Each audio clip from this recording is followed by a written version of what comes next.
madam గారు మీరు ఉండండి ల్యాబ్ సైడ్ కూర్చోండి ఒకసారి ఆగండి ఓకే ఏంటమ్మా వేసేయండి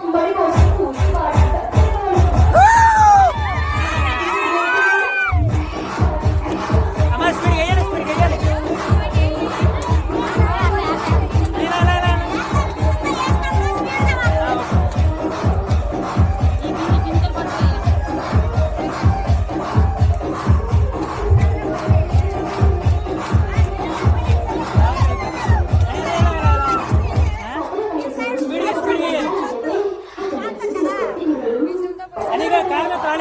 కాలేసి ఎలా